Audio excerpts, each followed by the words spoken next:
जवाब महाराज ने कहा कि बिला केच हेच अस्त्र जुमला है निशान। कहते देखो तुसी केच तुसी कड़ा रख लिया, तुसी किरपान भी रख ली, तुसी कशहरा भी रख लिया, तुसी कंगा भी रख लिया, पर कहते जे तुसी केस नहीं रखे, कहते बिला केस हेच अस्त्र जुमला है निशान। कहते जुमला है निशान सारे निशानी जिन्नी तुसी रखियां, जे तुसी केस नहीं रखे ते it's all waste, it's of no use. कहते किसी काम दे नहीं आ जे तुसी केस नहीं रखे। केशां दी इन्नी महत्ता है सिख धर्म विच, this is reason behind it. It बहुत सॉलिड रीजन है, इदां ही नहीं क्योंकि सतगुरु जी दा पूरे वैद ने ना सारा कुछ परफेक्ट है, 100% पूरे का किया सब कुछ पूरा। ਇਹਦੇ ਵਿੱਚ ਵੀ ਕੋਈ ਬੜੇ ਲੌਜਿਕ ਆ। ਅੱਜ ਆਪਾਂ ਸਾਰੀ ਲੌਜਿਕ ਵੇਖਦੇ ਆ ਕਿ ਵਾਈ ਤੇ ਇਹਦੇ ਆਪਾਂ ਜੇ ਤੁਸੀਂ ਗੂਗਲ ਤੇ ਰਿਸਰਚ ਕਰਨਾ ਸ਼ੁਰੂ ਕਰੋ, ਸਾਇੰਸ ਨੂੰ ਪੜ੍ਹਨਾ ਸ਼ੁਰੂ ਕਰੋ, now they start understanding why kesh is so important. ਇਹਦੇ ਕੇਸ਼ਾਂ ਦੀ ਨਾ ਮਹੱਤਤਾ ਕਿਉਂ ਆ। कहते तुसी वैसे साइंस के वक्त वक्खो वेखो ना, this is a store house of our energy. कहते जो तुसी केश कटदे आ ना, तुसी जे दाड़ा कटदे आ थोड़ी एनर्जी का लॉस हो जाता है, थोड़ी शक्ति घट जाती है। फिर जब केश दोबारा आते हैं वो शरीर की एनर्जी यूज होती है, एनर्जी घटती है, तो इस करके आप केश नहीं कटाने। सो साइंस सेज दिस कहती जो तुसी अपने दसम द्वार से इत्थे जुड़ा करते हैं तो तुसी सोलर एनर्जी ऑब्जॉर्व करते हैं, जी सूर्य की शक्ति आ वो तुहाडे अंदर आती है व्हेन यू हैव दिस जुड़ा ऑन योर दसम द्वार। दैट्स वाई द पुरातन योगीज जिन्हें भी योगा करते सी, प्राणायाम करते सी, वो जुड़ा करते सी उत्ते इत्थे टॉप एंड आउट बिकॉज दसम द्वार ते उन्हां दी शुद्धि चढ़दी सी। इस करके द रीजन वाज दिस। ते आपां जद सिੱਖੀ ਦਾ पक्ष वेखीए तां सिੱਖੀ विच की आ, कहंदे किव सचियारा होई है किव कूड़ै टुटे पाल, हुक्म रजाई चलना नानक लिखिया नाल। सिੱਖੀ ਦਾ ਤਾਂ मालक ही हुक्म विच चलना आ, तो दिस हुक्म ये भी सारा हुक्म विच ही आ रहा है। सारे केश जिहड़े आ सानू हुक्म विच प्राप्त होए आ। सो हुक्म मन्ने होवे परवान ता खसमै का महल पाइसी।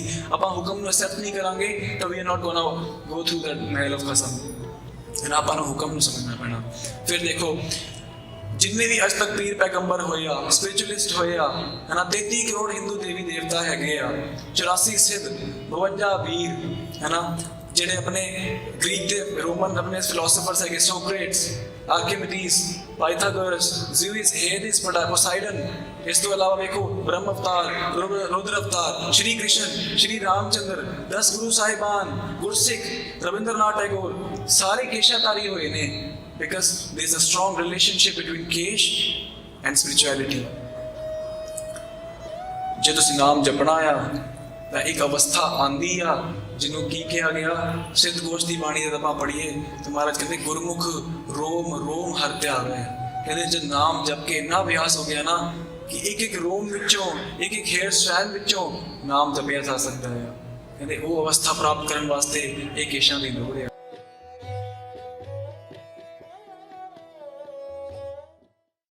वाहिगुरू जी का खालसा वाहिगुरू जी की फतेह।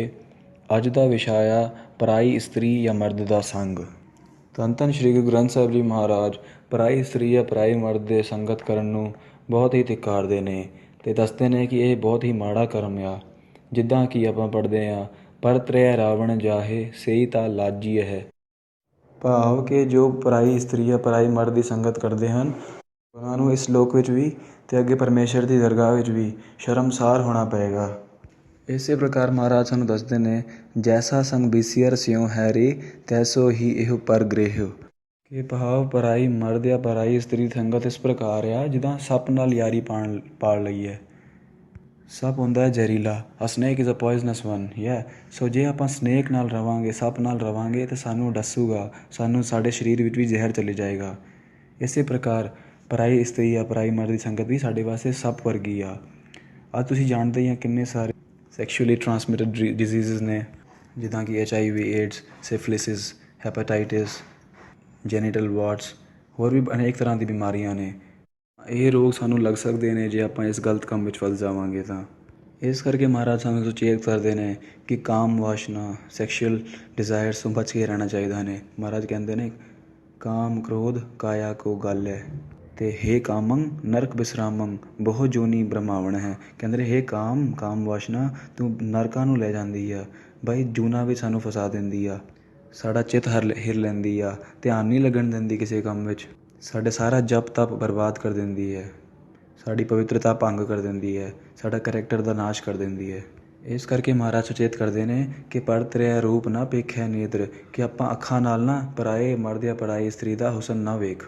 ਇਸੇ ਪ੍ਰਕਾਰ ਭਾਈ ਗੁਰਦਾਸ ਜੀ ਵੀ ਬਚਨ ਕਰਦੇ ਨੇ ਕਿ ਦੇਖ ਪਰਾਈਆਂ ਚੰਗੀਆਂ ਮਾਵਾਂ ਭੈਣਾਂ ਧੀਆਂ ਜਾਣੈ, ਕਿ ਪਰਾਏ ਇਸਤਰੀ ਪਰਾਏ ਮਰਦ ਨੂੰ ਵੱਲ ਵੇਖ ਕੇ ਜੇ ਉਹ ਵੱਡੀ ਹੈ ਤਾਂ ਉਹਨੂੰ ਮਾਂ ਸਮਝ, ਜੇ ਤੇਰੇ ਬਰਾਬਰ ਦੀ ਆ ਤਾਂ ਭੈਣ ਸਮਝ, ਤੇ ਤੇਰੇ ਤੋਂ ਛੋਟੀ ਆ ਤਾਂ ਉਹਨੂੰ ਆਪਣੀ ਧੀ ਸਮਝ। ਤੇ ਇਸ ਪ੍ਰਕਾਰ ਕਾਮ ਵਾਸ਼ਨਾ 'ਚੋਂ ਬਚ ਕੇ ਰਹਿ ਅਤੇ ਨਾਮ ਵਿੱਚ ਆਪਣੀ ਸੁਰਤ ਜੋੜੀ ਰੱਖ। ਅਤੇ ਹੁਣ ਜੇ ਆਪਾਂ ਗੁਰੂ ਗੋਬਿੰਦ ਸਿੰਘ ਜੀ ਮਹਾਰਾਜ ਦੀ ਬਾਣੀ ਦਰਸ਼ਨ ਕਰੀਏ, ਚਰਿਤ੍ਰ ਉਪਾਖਿਆਨ ਪੜ੍ਹੀਏ ਤਾਂ ਮਹਾਰਾਜ ਸਾਨੂੰ ਦੱਸਦੇ ਨੇ, ਸੁਧ ਜਬ ਤੇ ਹਮ ਧਰੀ ਬਚਨ ਗੁਰਦਏ ਹਮਾਰੇ, ਪੂਤ ਇਹ ਪ੍ਰਣ ਤੋਹੇ ਪ੍ਰਾਨ ਜਬ ਲਗ ਕਟ ਤਾਰੇ, ਨਿਜ ਨਾਰੀ ਕੈ ਸੰਗ ਨੇਹ ਤੁਮ ਨਿਤ ਬਢਈਓ, ਪਰ ਨਾਰੀ ਕੀ ਸੇਜ ਭੂਲ ਸੁਪਨੇ ਹੋ ਨਾ ਜਈਓ। ਮਹਾਰਾਜ ਕਹਿੰਦੇ ਜਦ ਸਾਨੂੰ ਸੋਝੀ ਆਈ, ਜਦ ਅਸੀਂ ਉਸ ਉਮਰ ਦੇ ਹੋਏ ਤਾਂ ਸਾਨੂੰ ਸਾਡੇ ਗੁਰੂ ਨੂੰ ਸਮਝਾਇਆ। ਕੀ ਸਮਝਾਇਆ? ਕਿ ਪੁੱਤਰ ਜੀ, ਜਦ ਤੱਕ ਤੁਹਾਡੇ ਸਰੀਰ ਵਿੱਚ ਜਾਨ ਆ, ਤੁਹਾਡੇ ਅੰਦਰ ਪ੍ਰਾਣ ਚੱਲਦੇ ਆ, ਇਹ ਬਚਨ ਤੁਸੀਂ ਆਪਣੇ ਨਾਲ ਬੰਨ੍ਹ ਕੇ ਰੱਖਣਾ ਆ, ਇਹਨੂੰ ਫੋਲੋ ਕਰਨਾ ਹੀ ਕਰਨਾ ਹੈ। ਕਿਹੜਾ ਬਚਨ? ਕਹਿੰਦੇ ਨਿਜ ਨਾਰੀ ਕੈ ਸੰਗ ਨੇਹ ਤੁਮ ਨਿਤ ਬਢਈਓ, ਕਿ ਆਪਣੀ ਇਸਤਰੀ ਨਾਲ ਤਾਂ ਤੁਸੀਂ ਪ੍ਰੇਮ ਕਰਨਾ ਆ, ਪਰ ਨਾਰੀ ਕੀ ਸੇਜ ਭੂਲ ਸੁਪਨੇ ਹੋ ਨਾ ਜਈਓ। ਕਹਿੰਦੇ ਪਰਾਈ ਇਸਤਰੀ ਦੇ ਸੇਜ, ਪਰਾਈ ਇਸਤਰੀ ਦਾ ਸੰਗ ਭੁੱਲ ਕੇ ਵੀ ਸੁਪਨੇ ਵਿੱਚ ਵੀ ਨਹੀਂ ਕਰਨਾ। Not even in your dreams that you should go into the bed of the others wife. So this is the character what Guru Gobind Singh ji Maharaj wants his Khalsa to follow. ਇਹ ਸਾਡਾ ਕਿਰਦਾਰ ਹੋਣਾ ਚਾਹੀਦਾ ਆ। ਤਾਂ ਕੋਈ ਵੀ ਭੈਣ ਧੀ ਜਾਂ ਮਾਂ ਸਾਡੇ ਵੱਲ ਵੇਖ ਕੇ ਸੁਰੱਖਿਅਤ ਮਹਿਸੂਸ ਕਰਨੀ ਚਾਹੀਦੀ ਆ, ਉਹਨੂੰ ਲੱਗਣਾ ਚਾਹੀਦਾ ਕਿ ਹਾਂ Khalsa is standing over there, ਸਾਨੂੰ ਕੋਈ ਕੁਛ ਨਹੀਂ ਕਰ ਸਕਦਾ। She should feel protected. But ਕੀ ਸਾਡਾ ਅੱਜ ਇਹ ਕਿਰਦਾਰ ਹੈ? ਕੀ ਸਾਡਾ ਕਰੈਕਟਰ ਇਹ ਅੱਜ ਹੈ? ਨਹੀਂ, ਅਸੀਂ ਭੁੱਲ ਗਏ ਆ ਸਾਰੇ ਉਪਦੇਸ਼ ਜਿਹੜੇ ਗੁਰੂ ਸਾਹਿਬ ਨੇ ਸਾਨੂੰ ਦੱਸੇ ਸੀਗੇ। ਅਸੀਂ ਆਪਣੇ ਆਪ ਨੂੰ ਨਹੀਂ ਸਾਂਭ ਪਾ ਰਹੇ, ਅਸੀਂ ਦੁਨੀਆ ਨੂੰ, ਧੀਆਂ ਭੈਣਾਂ ਨੂੰ ਕੀ ਸਾਂਭਾਂਗੇ? ਸਾਡੇ ਪੂਰਵਜਾਂ ਨੇ ਦੂਜੇ ਧਰਮਾਂ ਦੀਆਂ ਧੀਆਂ ਭੈਣਾਂ ਛੁਡਾ ਕੇ ਲਿਆਂਦੀਆਂ ਸੀਗੀਆਂ ਅਫਗਾਨੀਆਂ ਤੋਂ।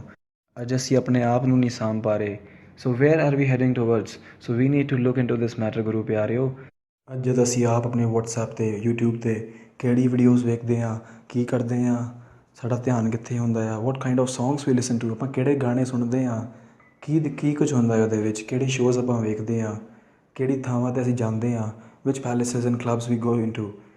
ਦਿਸ is not what we were taught. ਇਹ ਸਾਨੂੰ ਨਹੀਂ ਸਿਖਾਇਆ ਗਿਆ ਸੀਗਾ। ਇਹ ਅਸੀਂ ਇਨਫਲੂਐਂਸ ਬਾਹਰੋਂ ਲੈ ਰਹੇ ਹਾਂ ਅਤੇ this is not good for our culture and as well as for our spiritual development. ਅਤੇ ਆਪਾਂ ਨੂੰ ਜੇ ਆਤਮਿਕ ਤਰੱਕੀ ਕਰਨੀ ਆ, ਅਸਲ ਰਸਤੇ ਨੂੰ ਪਛਾਣਨਾ ਆ, ਅਸਲ ਸੁੱਖ ਮਾਣਨਾ ਆ, ਸੋ ਆਪਾਂ ਨੂੰ ਇਹ ਸਾਰਾ ਕੰਮ ਛੱਡਣਾ ਪੈਣਾ ਅਤੇ ਅਸਲ ਮਾਰਗ ਜਿਹੜਾ ਗੁਰੂ ਸਾਹਿਬ ਨੇ ਸਾਨੂੰ ਦੱਸਿਆ ਸੀਗਾ, ਸਤ ਸੰਤੋਖ ਦਇਆ ਧਰਮ ਧੀਰਜ ਦਾ, ਪ੍ਰੇਮ ਦਾ, ਨਾਮ ਸਿਮਰਨ ਦਾ, ਇੱਥੇ ਆਪਾਂ ਨੂੰ ਕਦਮ ਰੱਖਣੇ ਚਾਹੀਦੇ ਨੇ। ਹੋਈਆਂ ਵਿਚਾਰਾਂ ਦੀ ਭੁੱਲਾਂ ਬਖਸ਼ਿਓ ਜੀਓ। ਵਾਹਿਗੁਰੂ ਜੀ ਕਾ ਖਾਲਸਾ, ਵਾਹਿਗੁਰੂ ਜੀ ਕੀ ਫਤਿਹ।